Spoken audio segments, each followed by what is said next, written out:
getting businesses to take the lead in protecting the most vulnerable workers, whether they're those at risk of job disruption, older workers or low-wage ones. Recommendations have been put forward by the Singapore Business Federation, which will set up an office in January to take the ideas forward. And here to discuss the plans from the Sustainable Employment Report is Mr. Ho Meng Kit, CEO of the Singapore Business Federation. All right, thanks for joining us, Mr. Ho, this evening. Yeah. So we're talking about quite an ambitious, quite a wide-ranging plan as well. Very wide-ranging. We've got 6 recommendations altogether. How do you think this is going to succeed when these are all issues that we've been talking about for a long, long time? I think it can succeed if we give it time, as one. I think it can succeed if we are determined to do things. I think it can succeed if everybody works together. For us, SBF, to be the apex chamber with 27,000 members. So we are on this, we are very committed. Not only that, we got more than 20 trade associations and chambers who are also supportive of the recommendation. So if you count all their collective membership, it's actually quite a number. So I think the program office that you talk about really will be working with these partners and through the network, work at it. Obviously, not everybody is going to take it overnight. I think there will be some fast movers. There are already 60 over companies that have pledged.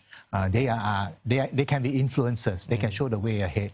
And I think then we can work on the smaller companies. Right. Yeah. There are actually a lot of government resources.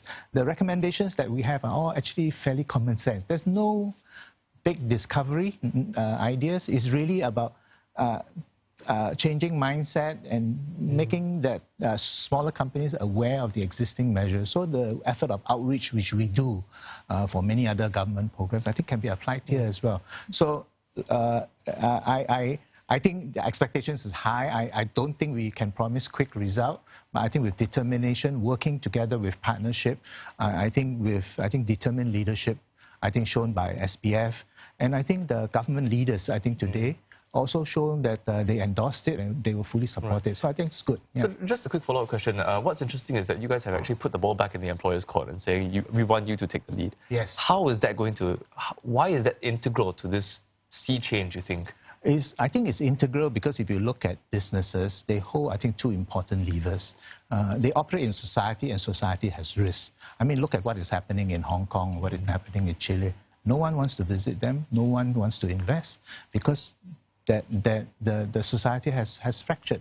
You know, there's uncertainty, so it affects business. That we're not saying that Singapore is insulated from this. It can happen, but let's not be complacent. Let's build the structure and the foundation to ensure against society this kind of similar risk happening here. And businesses have an ability to do that because they provide employment. Secondly is that they have business-to-business relationship between the contractual relationship between big businesses and small businesses. They can help small businesses. So they have the power. So we thought that better not wait. You know, let's get together and, you know, get businesses to do this now. If we do now, I think we have time. If we are forced to do, then I think we'll be more constraints in the range of actions that we can do. Yeah. So, Mr. Ho, the report also focuses on mature workers and lower skilled workers. Help us understand, you know, why focus on this segment? I think the mature workers is quite obvious. I think the democracy is such that in the future, a lot more of our population will be mature workers. And also, we are not producing enough babies, so the workforce will shrink. So, like it or not, I think that will be the main sort of primary workforce for the future.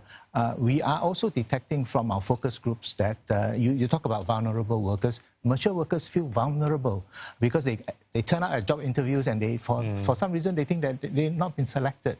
So I think there's a little bit of ageism in place today, and it's a little bit of a mindset that needs to be changed. So I think for the mature workers, really to get companies to look at the mindset change. Mature workers have a contribution. They are stable. They have experience. They can be as productive as well. So that's the mature worker. Low wage, I think it needs to be focused. We check, you know, in the cleaning industry, in the security industry, landscaping industry, about 80% of them are low wage, below $2,000. And I think in Singapore, with a wage of $2,000, it's hard. It's hard. So we look at it.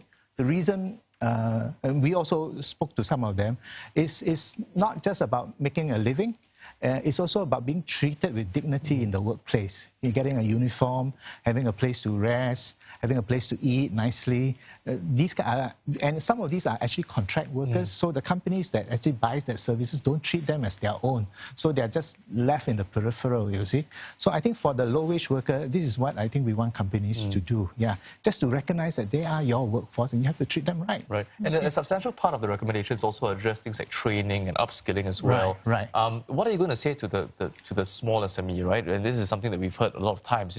We don't have time and resources to send these guys for training and upskilling. We are focused on our bottom line. We can't survive as it is. Well, the government has a lot of resources, so maybe they don't know where to tap these resources. So I think what we can do, what the trade associations can do, is to point some of these smaller companies to them as one.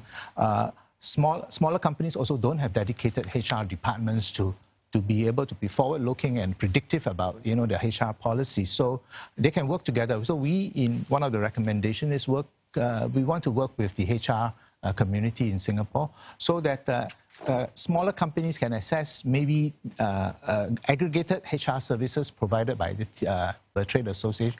This is one way. So I think this, we got to do it this way. I think there's really very little reason now for companies to say that you have either no time or no money to train. Frankly, if you ask me, the economic situation is still down. Better take this time, when it's down to prepare. Right, Yeah. like what you said earlier, a lot of it is all down to common sense. Mr. Ho, thanks very much for joining us this evening and sharing your perspective with us. We've been speaking there with Mr. Ho Meng Kit, CEO of the Singapore Business Federation.